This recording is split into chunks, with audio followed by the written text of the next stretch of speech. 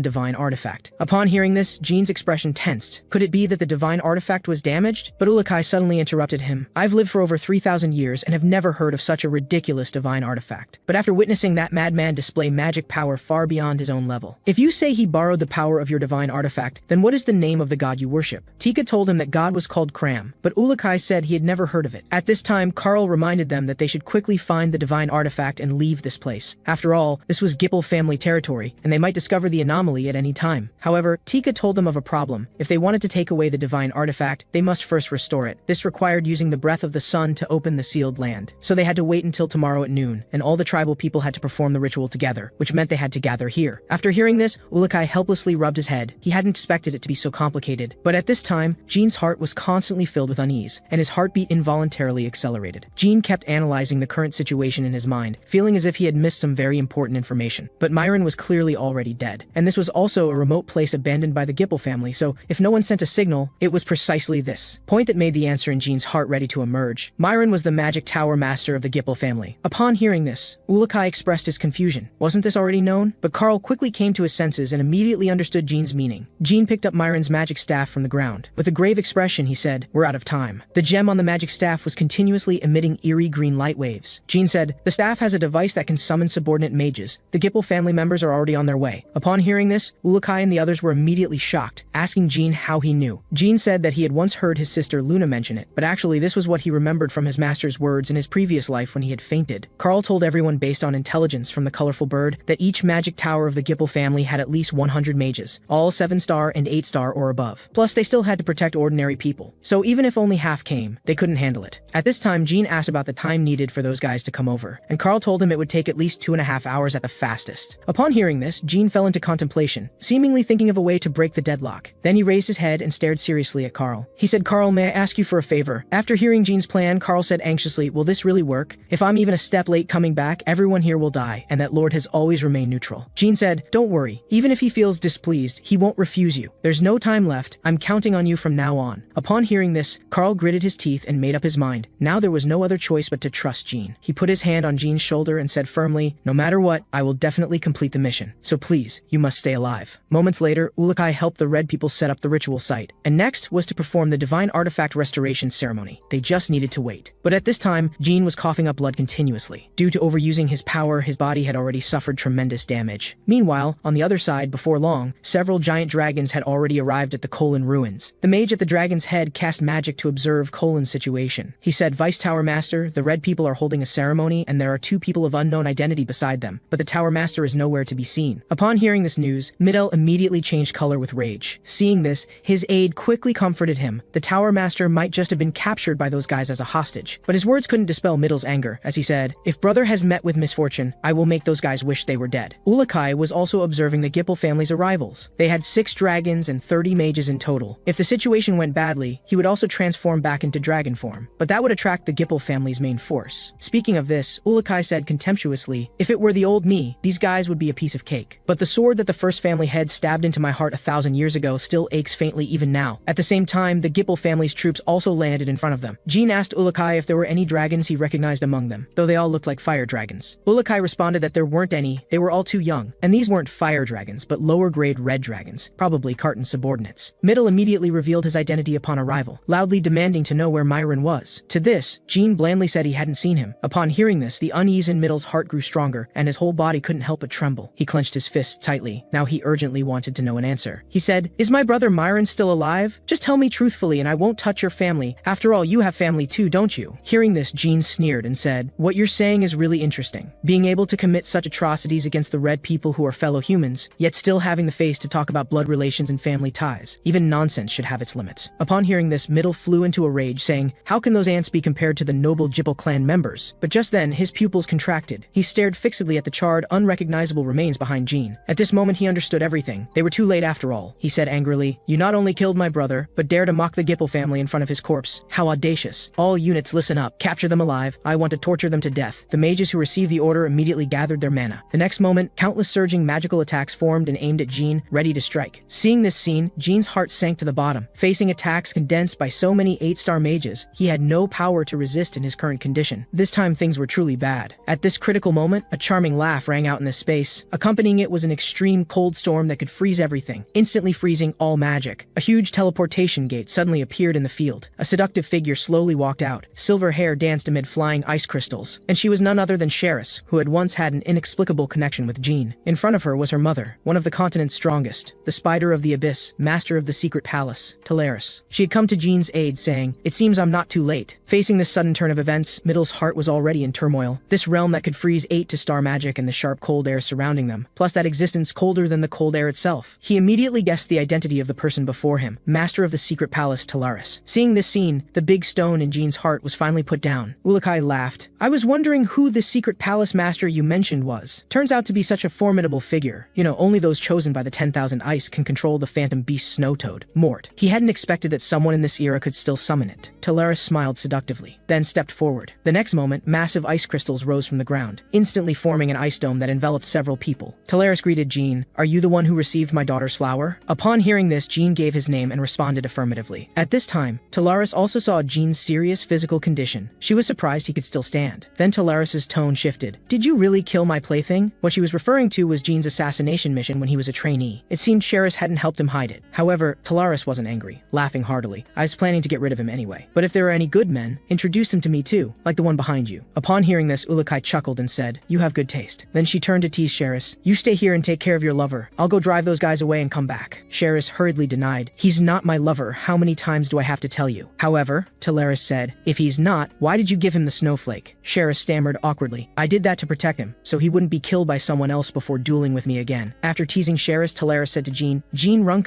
you really should thank my daughter properly. If it weren't for her, I wouldn't have come here. Upon hearing this, Sheris angrily denied it again. At this time, Jean finally couldn't hold on any longer. After relaxing, the feeling of exhaustion quickly occupied his whole body. Sheris quickly caught him with sharp reflexes. Sheris said, I thought when we met again, we would have another battle. It seems you've been very busy during this time. Then she told Jean about Carl going to the secret palace for help. At that time, he put on an attitude of risking his life. With the snowflake I gave you, he woke up my mother, who was still sleeping. You really have a good comrade. Upon hearing this, Jean smiled knowingly. Everyone has been too good to me, and so have you, Miss Sheris. But Sheris said, I just don't want you to be killed by anyone other than me. But just then, Jean suddenly coughed up a large mouthful of black blood. Seeing this, Sheris quickly took out a secret medicine and fed it into Jean's mouth. Jean's miserable appearance also made her heart ache. What was he fighting so desperately for? She really didn't like his way of doing things. At the same time, outside the ice dome, Talaris found Middle. She could tell at a glance that Middle wasn't pure-blooded, because pure-blooded Jippel family members all had silver hair. Middle was already sweating profusely. The master of the secret palace had actually come here in person, so this matter was indeed not simple. But fortunately, he had reported the situation to the main family before departing, so as long as he delayed for some time, reinforcements would arrive. Then he sternly questioned, why does the ruler of the Western Sea interfere in Jippel family affairs? However, Talaris didn't care at all, saying lightly, right now it's you who are hindering me. Upon hearing this, an elder behind Middle pointed at her, and angrily scolded her for not knowing what was good for her, daring to say such things on Jippel family territory. Upon hearing this, bone-chilling cold descended upon this place. Talaris's expression turned ice cold, like a venomous snake, utterly terrifying. She said, what are you? How dare you speak to me like this? Shut your mouth. After saying this, the elder was instantly deprived of life by invisible cold air. He fell to the ground with a thud. Seeing this, Middle quickly had others deploy barriers to block out the cold air. At the same time, surging flames gathered in the red dragon's mouths. In an instant, they transformed into violent flames, rushing toward her at high speed. To this, Talaris merely waved her arm lightly. Those fierce flames were immediately frozen and extinguished. With a bang, they became countless ice crystals, and Talaris said mockingly, do you want to continue? Seeing this, Middle gritted his teeth and stared at her fiercely. He raised his hand to summon his magic staff, saying, even if we all die here today, in the end it will only be your name and the legend of the secret palace that will be erased from this world. After speaking, a flame mark appeared beside Talaris. When she was completely unprepared, the flame instantly exploded and engulfed her. Middle said confidently, this is the fire authority bestowed by the family head. Even you cannot avoid it. However, words that drifted faintly from the explosion immediately made his pupils contract. Indeed not bad, being able to bestow spatial explosion skills to you. It seems Kelia values you quite highly. But there's one very important thing he didn't tell you, and that's about the secret palace. At this moment, the power Talaris displayed made Middle break out in cold sweat. Ice crystals danced all around her, and cold air covered her long sword. She said, now let me show you the power of the 10,000 ice. When Talaris demonstrated the power of the 10,000 ice, her strength was fully revealed at this moment. Under the cold gleam, any existence seemed so fragile that ice frost that could freeze everything swept through unstoppably. When Middle looked back, the mages behind him had already turned into ice sculptures. Horror filled his face. Talaris silently appeared beside him, her light voice carrying mocking ridicule. Why are you so surprised? Is it because your magnificent barrier disappeared instantly? Or is it because your arm is gone? Middle stared blankly at the arm separated from his body. He felt no pain whatsoever. Talaris's long sword rested at his neck. She said contemptuously, mages have this bad habit. Clearly the enemy is right in front of them, yet they dare to be distracted. Is this arrogance or stupidity? At this time, Middle's previous confidence had completely vanished, and despair quickly occupied his body and mind. He thought, how could this be? Is our gap really so large? Never mind delaying time. Even if reinforcements arrived, facing such a monster would only lead to death. Just then, something unexpected happened. A magic circle emerged beneath Middle. The formation shot up to the sky with a whoosh. When the light faded, Middle had disappeared from his original spot. The next moment, a dazzling light shone down, turning this land bright as day. Middle and the surviving mages were teleported to a place where a group of imposing mages appeared before him. One of the mages said, Vice Tower Master, you've worked hard. Leave the rest to the White Knight unit. At the same time, Talaris on the ground also withdrew her ice dome, her face dark and displeased as she bit her lip. When Sheris looked up, a magnificent warship was floating majestically in the sky. This was precisely the flagship weapon that the Jippel family would deploy only when facing war, Kozel. Seeing the scene, Ourokh felt it was hard to believe. Was that madman really that important? Jean was mentally prepared for this situation. After all, since the head of the Andre was killed, the Jippel family had another pure blood attacked, so they decided to take countermeasures. However, while that warship was a big problem. The most troublesome were the guys on the warship. The most elite force of the Gipple family selected through strict screening, White Knight. They were capable of confronting any top power on the continent except for Runcandel. At this time, Talaris walked over and said, I don't want to deal with that big guy here. Let's go. I'll help transfer those red people to a safe place, so go prepare immediately. But Jean said firmly, no, we can't leave before the ceremony is finished. Upon hearing this, Talaris' eyes turned cold, and her whole being radiated a sinister aura. She said, do you think I'm negotiating with you? I didn't come here to indulge your willfulness. However, Jean struggled to stand up with his injured body trembling. He told her, if we don't let the ceremony complete, no one will be able to deal with a Gipple family in the future, and there will be endless victims like them. Please help us. Don't let such tragedies happen again. Jean's weak body spoke words that were so firm and powerful, made Talaris keep in silence, staring intently at the young man before her. After a long while, she turned around. She said to Jean, I'll give you 1 hour to resolve everything. Also, after this is over, both sets of parents need to meet. After saying this, the 10,000 ice sword condensed in her hand again. On the other side, Tika was leading the red people in performing the ceremony. At this time, Jean asked breathlessly if she could speed up the ceremony's progress, but Tika told Jean and the others to leave, because she also knew that the people in the sky were from the Gipple family and couldn't let Jean and the others fall into danger anymore. Tika said, for such a long time, only you have helped us. We're truly grateful. But Jean interrupted her words. Since I chose to help, I never thought of giving up halfway. Let me ask again, is there really no other way? Upon hearing this, Tika smiled bitterly. If the goddess Osha were here, there might still be a possibility, but now we really can't think of any other way. At this time, Sheris asked if that person called Osha was dead. Jean told Sheris that Osha was in Tika. Hearing this, Sheris smiled with relief. If that's the case, then it's easy to handle. The snow toad Mort appeared again. Sheris said, since she's still alive, no matter where she is, I can bring her here. At the same time, Talaris looked up and stared intently at the warship above, although she didn't know what Jean wanted to do. Her word was given, so she had to first stop those guys and resist the Gipple family's most elite troops, protecting them for 1 hour. At this time, Ourokh also stepped forward eagerly. He chuckled, this is just a piece of cake. Talaris exclaimed, Dragon Brother is also going to help? Ourokh responded, no, not to mention my identity being exposed. For personal reasons, I also cannot use my authority. Upon hearing this, Talaris gripped the weapon in her hand tightly. Cold air surrounded her fiercely, ice crystals dancing as she said, then assist me a bit. At this time, White Knight also issued an ultimatum to Talaris. As long as she handed over the person who killed Myron and the red people, they wouldn't pursue any responsibility. Upon hearing this, Talaris danced her ice sword. She pointed her ice sword toward the sky and responded domineeringly, if you want to negotiate with me, then call Kelia over. Upon hearing this, White Knight also knew the situation could no longer be mediated. If so, then let the battle begin. He raised his hand and condensed magic, instantly forming wild flames dancing in the air. The blazing fire was frighteningly red. Then he pressed his palms together forcefully, chanting, be annihilated. The next moment, the fierce fire became unstoppable and shot out explosively, wanting to devour everything under the fierce flames. Under that fireball, Ourokh had been waiting for a long time. His violent fist instantly cut through the air, shattering that terrifying fireball into sparks in an instant. At the same time, cold air surged on Talaris' ice sword. She suddenly swung her sword forward fiercely. The sword energy wrapped in ice frost power rushed rapidly toward the warship. White Knight's magic power appeared in his hands. He forcefully slapped toward the ground, quickly condensing a formation under the warship, immediately blocking that ice frost sword energy. After seeing Ourokh's performance, White Knight became puzzled about his identity. He had actually blown up his magic with one punch without even using righteousness, clearly not someone to mess with. So he immediately ordered contact with the main family. He wanted to apply for permission to use the warship cannon. On the other side, Jean and Sheris also reached Tika. He anxiously asked where the goddess Osha was. However, Osha seemed to have predicted Jean's arrival. She had already prepared, and they just needed to depart immediately. At the same time, Talaris at the center of the battlefield frantically swung her ice sword. Countless ice frost sword energies flew out following her graceful movements, continuously attacking the warship above. Ourokh was responsible for blocking the fireballs attacking from above. Each fireball was shattered by his punches. He felt his fists were about to catch fire, but just then, a cold air swept over. In an instant, his hands were covered with ice claws. This was Talaris' handiwork. Ourokh slammed his fists together. He shouted excitedly, although my hands have no feeling, this is still pretty good. After speaking, the ice claws dug into the ground, immediately gouging out a huge boulder, which he raised high. Then with sudden force in his hands, he hurled the boulder toward the warship above. But Talaris was very clear in her heart that these were all just minor skirmishes. Jean had said there was something they wanted here, so they wouldn't use warship cannons. This meant there would be no deaths on either side. They just needed to maintain the standoff and delay time. However, White Knight also saw through her thinking, but indeed, as Talaris thought, the main family had indeed temporarily not approved killing them. But the ceremony the red people were holding and the two people who suddenly disappeared made him uneasy. He couldn't afford not to use deadly force. Just then, they also received a reply from the main family. Only a simple sentence, leave none alive, kill them all. Ourokh on the ground was wondering why they had suddenly gone quiet, but just then, what happened before him filled Talaris' face with shock. An ominous premonition quickly fermented. Violent magic power gathered at the ship's bow, instantly condensing into a huge energy ball, with explosive magic power raging wildly around it. White Knight said coldly, Master of the Secret Palace, the family head has just approved the application. This is your last chance. Hand them over before I count to 3 and you can leave safely. Otherwise, I will kill everyone here. Upon hearing this, Talaris also understood they were going all out this time. However, at precisely this moment, a teleportation gate appeared behind her. When she turned around to look, she saw Sheris and the other 2 who had just returned from Tika. She immediately shouted for them to leave quickly. When Jean and the others saw the scene above clearly, their pupils immediately dilated. At this time, White Knight's countdown also came to an end, and as he calmly said, "Fire," an incomparable energy cannon instantly tore through space, like world-ending might wanting to devour this entire space. Talaris blocked in front of them. The power of 10,000 ice transformed into a raging storm. Then she fiercely slashed out an ice frost sword energy. In an instant, it met that terrifying energy cannon, accompanied by a huge thunderous explosion in this space. The energy cannon was immediately slashed into countless fragments by the ice frost sword energy, turning into small meteors falling to the earth. Sheris told Jean this was due to the characteristics of 10,000 ice. Anything that came into contact with her mother's sword energy would be frozen. Countless energy cannon fragments attacked Jean and the others below. Sheris and Jean struck simultaneously, their long swords swinging at extremely fast speeds, completely destroying all the incoming energy cannon fragments. Seeing Jean's performance, Sheris was surprised. Jean's strength had grown again, and in his current physical condition he could still keep up with her rhythm. Jean leaned on his sword, breathing heavily. The current situation was very bad. It would be very difficult for them to bring the goddess to the ceremony site. Unbelievable that that ship could contend with the master of the secret palace. The Gipple family really brought something amazing. However, White Knight on the warship was also extremely shocked. If he hadn't seen it with his own eyes, he would never believe one person's power could block Kozal's ship cannon. But he still had confidence in victory. He shouted to Talaris below, "Master of the palace, this is the final warning. If you don't listen to reason, even if we have to raise all of Kolon to the ground, I will kill all your clients." However, upon hearing this, Talaris burst into laughter. Then she looked up to the sky and laughed even louder. "How ridiculous. It seems you don't have the courage to say you'll kill me. I am Talaris, master of the secret palace. Even if all of the Gipple family's proud White Knight units came here, they couldn't do anything to me. So you'd better recognize reality quickly and get lost." Talaris's words left White Knight in silence, but then he said calmly, "We indeed can't kill you. But under Kozal's bombardment, can you protect everyone behind you? We only need to endure a little humiliation, while you will bear the shame of not completing your commission." Upon hearing this, Talaris frowned. Then she asked Jean if she just needed to get the woman he brought over there. Jean said if they could get her there, it would be equivalent to winning. After getting confirmation, Talaris gripped her ice sword tightly. She said, "Get fully focused, daughter. I'll resist the attacks. You find a way to get her to the altar. Today, either the secret palace or the Gipple family will be shamed." At the same time, Captain White Knight also ordered everyone behind him, "Warship cannons prepare. Today, I will erase Kolon from the map." Jean tore off his clothes, then tied his long sword tightly to his hand. He said, "Miss Sheris, please protect the goddess. I'll clear the path." Upon hearing this, Sheris quickly said, "Can he manage alone? How could you possibly block so many fragments? If you're not careful, you could really die." Jean was silent for a moment, then said, "I was able to live until now thanks to the help of many people. If I don't fight desperately, I won't be able to tolerate my own choices." Jean's unwavering words fell on Osha's ears, immediately triggering memories in her mind. Once, she had managed to escape only under the sacrificial protection of many clan members. Therefore, the hope of saving her people also fell on her shoulders. The remaining clan members suffered cruel torture under the Gipple family's brutality. But even so, no one was willing to reveal her hiding place. Although she kept telling herself this was the best approach, abandoning everyone and fleeing was also her choice. She hid on a small island, using her gradually weakening divine power to pray to an unresponsive god, and waited for someone who could redeem them. All of this was her choice. So now, even if she died, she must die alongside her people, even if it meant sacrificing her life. Just then, Kozal's energy cannon also finished charging. Then it blasted down toward everyone below again. Seeing this, Talaris quickly slashed out an ice frost sword energy, immediately slashing that huge energy cannon into fragments, turning into countless small energy cannons pouring down. At this time, Jean had only one thought in his mind. He just needed to believe in one thing, that every sword he swung could maintain the same power as the first sword. As countless energy cannon fragments fell to the earth, Jean's sword in his hand swung faster and faster. While turning his head, he shouted loudly to Sheris, "Don't stop, I'll help you block the attack from the side." But just as Jean was distracted for a moment, several more fragments rapidly fell toward him. At the critical moment, a figure appeared and scattered all those fragments. Ourokh turned his head and warned everyone to be careful, as the attacks wouldn't stop. As soon as he finished speaking, White Knight once again issued the command to fire the energy cannons. Seeing this scene, Talaris also gritted his teeth and prepared himself. The next moment, the energy cannons exploded in the air again, instantly transforming into countless meteors that struck toward everyone. Ourokh shouted loudly, "Don't stop! Hurry up and go!" He then joined forces with Jean to shoot down the dense fragments. Taking advantage of this gap, Sheris quickly escaped. But just then, another fragment shot rapidly toward her back. However, Jean leaped forward and struck it down. Seeing this, Ourokh smiled and said, "Not bad. You can actually keep up with me. Just keep it up like this." However, before he finished speaking, the next moment his pupils contracted sharply. He saw Jean get hit directly by a fragment. Sheris nervously called out Jean's name upon seeing this. However, more fragments rapidly bombarded him, immediately burying him in the meteor sea. But after hesitating for just a moment, Sheris remembered what Jean had said. She steeled her heart and picked up Osha, refusing to let Jean's efforts go to waste. Her sword swiftly swung to sweep away the fragments in front of her, although she still couldn't understand why Jean would fight to such an extent. Before she could think more, a fragment suddenly struck her back. As her strength gave out, Sheris threw Osha out, then fell to the ground with a thud. Osha turned her head, anxiously caring about Sheris's injuries. But Sheris sternly shouted, "Don't look back! Don't let our efforts be in vain! Keep running!" Hearing these words, Osha was deeply moved and couldn't calm down. She then gritted her teeth and made her determination, turning around to run with all her strength. This time, she wouldn't just wait helplessly for the god's response anymore. Prayer alone couldn't change anything. She had realized this too late. Now she had to make a new choice. At this time, Jean, who was severely wounded and near death, had already fallen into unconsciousness. But a voice in his mind was calling to him, "Wake up, Jean Runcandel." When Jean opened his eyes, the scene before him had completely changed. Blood-red lava was destroying this land. Sheris lay silently on the ground. Talaris held her daughter with a grim expression, surrounded by countless people from the Gipple family. The outcome was already visible. They had become the losers of this battle, facing such a painful ending. Jean stared wide-eyed at everything before him, his heart full of disbelief. Just then, a sound came from behind him. When he turned to look, he saw a red flame dragon standing behind him, holding a dying black dragon in its grasp. That was clearly his contract dragon, Ourokh. Jean looked at the red flame dragon, which was not only several times larger than ordinary dragons, but also completely red. He immediately understood this was Kelia's guardian dragon, the flame dragon Kaiton. From this, it was clear that the Gipple family had truly made thorough preparations. They had ultimately become the losers of this battle, and the price of failure was death. At this time, the voice in Jean's mind spoke again. "You must be very curious about what went wrong, whether you should have left immediately after killing Myron, or should have directly fled with the natives from the beginning, or perhaps you shouldn't have helped them at all in the first place. Are you filled with regret?" This series of questions left Jean silent, but the next moment he clenched his fists. He said angrily with his whole body trembling, "This was my own choice, and I don't regret it. What angers me is that despite fighting desperately, I couldn't change anything. I'm angry at my own incompetence and weakness. Everyone was dragged down by me. Because I was too weak and foolish, we ended up with such a result." At this moment, Jean blamed no one else. He felt unwilling and guilty. If he could have been stronger, could he have changed this outcome? Hearing Jean's words, the mysterious person said with satisfaction, "In that case, don't forget this feeling you have now." With that, she snapped her fingers. In an instant, brilliant light swallowed Jean. When the light faded, Jean had appeared in another space. When he saw clearly who was before him, his pupils immediately contracted in shock. The other person said, "I am the deity Cram. With Solderek's help, I sealed myself in this mirror. I have been waiting for you." Hearing this, Jean felt confused. Cram said, "Time is urgent now, but through today's events you should understand how difficult the path you must walk will be. It can be said to be full of thorns and countless difficulties. If you cannot protect those around you, how painful would that be?" Hearing this, Jean couldn't help but clench his fists tightly. He angrily cursed at her. "What's the point of saying this now? Everything is already over anyway." However, Cram said, "Things are not over. Let's go outside to continue our conversation." The next moment, Jean was once again enveloped in light. When he regained consciousness, he had returned to his body. Jean sat up. He had lost count of how many times he had fainted today, but he suddenly felt something was wrong. What was all that just now about? At this time, Sheris walked over and said, "You're finally awake." Sheris smiled and said, "It's rare to see you with such a panicked expression. It seems you now know how to value your life." Before Jean could answer, a large hand appeared behind him. Ourokh gave him a heavy slap on the back. Ourokh said worriedly, "How did you stay unconscious for so long? I thought you were dead." But seeing Ourokh, Jean said curiously, "How are you still alive? I remember you were killed by Kaiton." Hearing this, Ourokh said indignantly, "What are you talking about? Kaiton trembles with fear whenever he sees me." Meanwhile, Talaris came to Jean's side and said, "I couldn't understand what gave you the confidence to do this before. I didn't expect you to actually make an ancient god descend." But Jean was still in a confused state and couldn't understand what she meant at all. Ourokh told Jean, "The goddess used her own body to make an ancient god descend, and it wasn't an ordinary god either. As soon as she appeared, she instantly defeated Kozel. I don't know what method she used, but White Knight's troops couldn't move at all. And this endless magical power and barrier, in my memory, there's no record of this god's existence. Although I don't know what god she is, she's definitely not a minor character." Ourokh called out to the distant goddess, "Jean has woken up. You should tell us now. What exactly do you want to do?" Jean looked at the woman before him and felt that the soul before him was not Osha. At this time, Cram also began explaining to everyone. She said, "It was Osha who sacrificed her own body, so I was able to descend. Jean Runcandel, consider the death and pain you experienced today as a small lesson. It will make you more determined to do what you must do." At this time, Jean also understood that everything just now had been an illusion. Ourokh urged Cram to quickly answer his question. He wanted to know what this suddenly appearing god intended. He said bluntly, "You who arrived so late should put away your arrogance. What do you want Jean to do by doing this?" Cram opened her palm and summoned an object. Seeing this item, Jean's pupils immediately contracted in shock. because he recognized this thing as the spring of magic. Cram told everyone, I am the creator of magic and the source of endless magical power. But the world couldn't bear that power and nearly faced destruction. It was Solderet who helped me. He sealed both my power and me in this mirror. Ourokh expressed doubt, as he had never heard of any god of magical power. But the next moment, the mirror emanated a shadowy aura that instantly filled the entire mirror surface. Cram indicated this was the seal Solderet had placed. Seeing this, Ourokh's doubts were confirmed. He could tell at a glance that this was indeed Solderet's shadow seal. But this seal had become very weak, so she needed to find someone who could continue maintaining the seal. The mirror contained endless magical power, and if this boundlessly expanding magic were released, it would destroy the entire world. Therefore, to prevent such a thing from happening, she asked Solderet to seal her in the mirror. The Golem people here had been guarding her for over 1,000 years. Hearing this, Ourokh angrily questioned, do you know what they endured to guard the mirror? You should have had capable people do this kind of work, Cram said. The Golem people then were different from now. No force dared to underestimate them. But after I was sealed, they lost their protection, which is why they gradually fell to their current state. However, thanks to you, they can finally end their suffering. Solderet's 1,000-year contractor. Hearing this, Sheris and Talaris were immediately shocked. Talaris was even happier, laughing continuously, making Jean feel a chill down his spine. Then Cram pushed the mirror in front of Jean and said, accept it, Jean Runcandel. You have the ability to protect the world and possess Solderet's power. As soon as Jean took the mirror, he felt his magical power surging within his body. But as the magic flowed out, the seal became looser and looser. This disaster-like thing had been abused by the Gipple family in his previous life. Jean said, it seems I'll have to replace the Golem people in guarding the seal from now on. But Cram told Jean, to be precise, only you can guard it. The Golem people have been doing something beyond their capabilities all along. And I'm not just asking you to maintain Solderet's seal. The seal itself is a gift Solderet left for you. This is a masterpiece created by Solderet using all his power during his most powerful period. It's not only high-density shadow energy, but can even be said to be part of Solderet himself. But Jean didn't seem particularly happy after hearing this, although this thing would indeed be of great help to him. What he cared more about was the promise Osha had made to him, to summon Solderet once for him. Hearing this, Cram's expression froze, then she fell silent. After a long while, she apologetically told Jean, Osha was too anxious and made you a promise beyond her capabilities. After all, even the black dragon beside you cannot get a response from Solderet. How could she possibly do it? I apologize on her behalf. Jean said, it's okay. I didn't do this for a reward. I'm already grateful to have a gift. Seeing Jean's reaction, Cram sighed inwardly. She thought to herself, forgive her, for she couldn't possibly know you are a reborn person. And how did you come to be reborn? Meanwhile, Cram's body was gradually fading. She said, my time is almost up. I've said everything I needed to say. It was your choice that freed them from their curse-like mission. Thank you very much, child of Solderet, our Redeemer. I will bless your journey ahead from within the mirror. With that, Cram's body completely disappeared from the spot. At this time, Talaris' voice came from behind Jean. This is the first time I've seen a deity thank humans. What a precious scene. We should also leave now, as those guys will wake up, and if we don't go, their reinforcements will come again. In the divine space, Osha finally understood why Cram had never been able to respond to her prayers. It was because she had always been sealed in the mirror. Cram apologized to Osha. It was her sacrifice that saved everyone. Not only her, but all the children of Colin had endured tremendous pain. But Osha bowed deeply to Cram in gratitude. She said, thank you for listening to my prayers, listening to their final voices, and ultimately saving them all. So please don't apologize, because none of us did anything wrong. Osha's words, free of any blame, left Cram stunned and unable to let go for a long time. Then Cram once again focused her thoughts on Jean, saying, Jean Runcandel, you possess strong willpower, so please make this world free from suffering in the future. Meanwhile, Jean was also preparing to bid farewell to Tika and Dino. Tika, who had gained new life, was infinitely grateful to Jean. Cram had been sealed in the mirror for over 10,000 years. In the history that had been passed down, their people had originally been a dominant force, but for a long period they had no development whatsoever, eventually declining and becoming a weak people, thus becoming slaves to the Gipple family. What happened after that was as Jean knew. If the mirror had fallen into the hands of the Gipple family, then the sacrifice of their entire people would have become meaningless. But fortunately, it was Jean who obtained the mirror in the end. Saying this, tears of excitement couldn't help but flow from Tika's eyes. But Jean rejected Tika's statement, because the current outcome was all thanks to everyone. If those madmen from the Gipple family had obtained the mirror, they would have created an army of mages just like in his previous life, and then the world would have been doomed. Then Jean told the two that he would arrange for them to be in the Huppest United Nations. Hearing this, both were very surprised. Dino said, as a prospective pioneer of the Runcandel family, you cannot get any support from the main family, so you don't need to do this for us. But before Tino could finish speaking, Jean took out a piece of paper from his pocket and handed it to him, saying, this is a letter I wrote to Luna, the first pioneer of the Runcandel family. After you arrive at the territory, show this letter and she will help you. Hearing this, Dino once again thanked Jean. Jean smiled and said, if you want to thank me, then write more reports criticizing the Gipple family. But Dino wondered if the Gipple family would really remain indifferent to this. With just his own power, it would probably be very difficult. But Jean said, I'm not the only one in this world who dislikes the Gipple family. I'm just the key spark. After seeing your reports, people who have been persecuted by the Gipple family will stand up. You will definitely become a good journalist, so be confident. Then Jean found Talaris and said, I apologize for only only having time to formally greet you now. Thank you very much for your help." Hearing this, Talaris smiled carelessly and said, "It's just a small matter, no need to be so formal." But Jean was worried that this incident would cause the Gipple family to hate the secret palace even more. Talaris said, "No, from now on Kelia will be more cautious in dealing with the secret palace. Because he definitely didn't expect an ancient god to descend, so he'll only think I've become stronger." Hearing this, Jean also felt relieved. But at this moment, Talaris changed her tone. "However, I didn't help you out of kindness, but because of a commission, so you don't need to thank me." Jean asked her, "Is there any reward you want?" Talaris smiled mischievously and said, "What kind of request do you think I should make to you, who are both Solderet's contractor and a magic swordsman?" Hearing this, Jean felt a chill in his heart. Although he had expected this situation, he didn't know what kind of request she would make. But the next moment, Talaris laughed and said, "How about we forget it this time? After all, I also obtained some important intelligence." As she spoke, she asked for Sheris's opinion on the side. Sheris blushed and shouted loudly, "Why are you asking me?" Then Talaris and Sheris also prepared to return. Before leaving, Sheris said to Jean, "Next time we meet, we must have a decisive battle. This incident doesn't mean anyone owes anyone anything, so..." But before she could finish, Talaris interrupted. "Oh my, you're still in your adolescent phase, how dishonest!" Sheris cried out in embarrassment. "Mother, why have you been like this since yesterday?" Jean watched the mother and daughter bicker with sweat dripping down his face. On the other side, in the depths of the Black Sea, father was cooking and eating fierce beasts. But then a bright light appeared behind him. The figure that appeared was none other than Talaris. Father asked in confusion why she suddenly came to find him. Talaris waved her fan and said, "Long time no see, Shalon. How about letting your youngest son become my son-in-law?" On the other side, after the Colon incident came to an end, Dino and Tika came to the Runcade territory with the letter Jean had given them and found Luna. According to the contents of the letter, Luna also learned about the great deeds her younger brother had recently accomplished. He had not only killed the Gipple Magic Tower Master but also fought a great battle with the White Knight Legion controlling Kozel, standing as the victor until the end. How remarkable indeed. Luna was very happy about Jean's performance and asked Dino if Jean's body was still well. Dino said, "Although the battle was intense, young Master Jean had recovered before we left." Hearing this, Luna also put down her worries and asked the wet nurse to help them find suitable jobs to settle here with the territory's residents in the future. Then she told Dino to speak up about anything he needed, and she would support him with all her power within her capabilities. But he must achieve respectable results according to Jean's requirements. Hearing this, Dino fell silent, then spoke with determined expression to make a guarantee, "You need not worry. I will definitely not disappoint you." Soon after, a news report caused a huge uproar worldwide, with the content being the massacre of Colon natives. An unidentified adventurer had punished the Gipple family members who massacred the Colon people. Once this news broke, opposing forces of the Gipple family, including the Runcade family, quickly spread the rumors. Although the Gipple family claimed externally that this was all Myron Gipple's individual misconduct, fragments of Kozel were found at the scene, indicating that the Gipple family had actively participated in the entire incident. Just as the Huppist United Nations was furious and the Lutro Magic Federation was equivocating, the Emperor of the Bimante Empire personally declared that the Gipple family was innocent, which gradually calmed the boiling public opinion. The Runcade family, which had made the incident public, gained tremendous prestige, while Bimante, which supported the Gipple family, received corresponding rewards. The Gipple family, having lost their reputation and prestige, became low-key. Dino had thought that the Runcade people were all warriors obsessed with swordsmanship, but it turned out this was all his prejudice. Because not only Jean, but even Luna had helped, and it brought about an amazing chain reaction. It received many letters of support and financial assistance. The Colon people, who had been ignored for hundreds of years, now received so much attention. All of this was thanks to Jean's contribution. Now they no longer needed to pray to the god Cram, but should pray for Jean instead. Until the fact that the unidentified adventurer who helped them was Jean Runcade could be openly reported. Until Jean would become a pioneer in the future, master the hegemony of the Runcade family, and crush the Gipple family. On the other side, in the depths of the Black Sea, Khan came to find father with Karl's letter. But the next moment his pupils suddenly contracted. He saw an iceberg had appeared before him, which was Talaris's handiwork.